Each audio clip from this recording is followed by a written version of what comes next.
সেটি আমরা মানব। এটা পড়েছি যদিও বা, তার থেকেও যদি আপনারা ক্লিয়ার না হন, আরো ক্লিয়ার করে বলি, আমরা সকলেই চাচ্ছি সেন্ট্রাল ইউনিভার্সিটি হোক, কিন্তু এই যে স্কুলিং কাঠামো সেটা আমরা চাচ্ছি। স্কুলিং কাঠামো বুঝতে পেরেছেন, মানে যে কাঠামোতে ইউনিভার্সিটিটা করতে চাচ্ছে সেটা আমরা চাচ্ছি।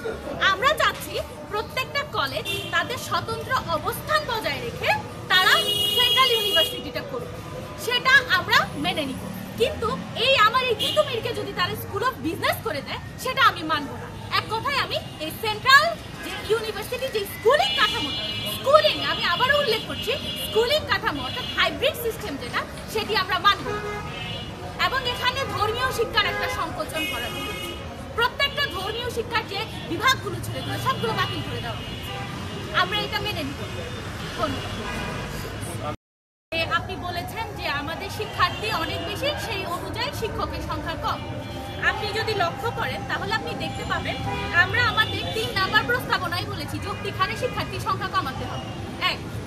এবং দ্বিতীয় কিন্তু আমরা এটাও বলেছি যে আমাদের শিক্ষকের সংখ্যা বৃদ্ধি করতে হবে।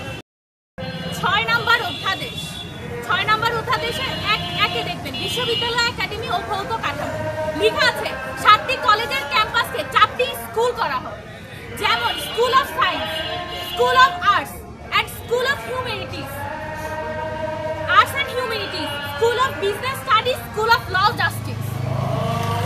এটার মধ্যে স্কুল অফ সায়েন্সে পড়েছে হচ্ছে যে কি ইডেন মহিলা কলেজের ক্যাম্পাস। আমরা তিতুমির পড়েছি বিজনেস অফ স্টাডিজ। তাহলে আপনি বলুন তারা কিভাবে বললো যে একটি কলেজকে স্বতন্ত্র অবস্থা বজায় রাখবে? ধোঁয়াশা একদম ক্লিয়ার ভাবে লেখা আছে, এই যে আপনারা চাইলে নিতে পারেন, ক্লিয়ার ভাবে লেখা আছে প্রত্যেকটা কলেজকে একটা একটা করে স্কুল করা হবে। তিতুমিরের নাম হবে স্কুল অফ বিজনেস। এখানে জাস্ট একটা ফ্যাকাল্টি থাকবে, সেটা হচ্ছে যে কি আপনার বিজনেস স্টাডিজ, অর্থাৎ কমার্সের স্টুডেন্টরা পড়বে। এটা কি কখনো হতে পারে? এখানে ক্লিয়ারলি উল্লেখ করা আছে। আর আপনি যে কথাটা এখন বলছেন এই বিষয়ে আসলে এটা আপনার ভ্রান্ত ধারণা বা আপনার ভুল জানা না। এটা হচ্ছে কিছু মানে কি বলবো, এরা হচ্ছে যে কি ওই তানজিমের দোসর, এদের কাজই হচ্ছে সব ধরনের জায়গায় একটা কন্ট্রোভার্সি ছড়ানো, মিথ্যা ছড়ানো। এরা প্রথম থেকে এই মিথ্যাগুলো ছড়িয়ে আসছে। এরা নিজেদের স্কুলিং কাঠামোটাকে যে কোনো ভাবে প্রতিষ্ঠা করার জন্য এই ধরনের মিথ্যাচার করছে। ওদের খসড়াতে এক কথা লেখা, ওরা মুখে বলে আরেক কথা। ওরা এই একমাত্র কাজটা করছে আন্দোলন থামানোর জন্য এবং শিক্ষার্থীদের মধ্যে একটা ভেদাভেদ মানে একটা ফাটল ধরানোর জন্য। তো এখন আপনারা সব মিলে কি চাচ্ছেন?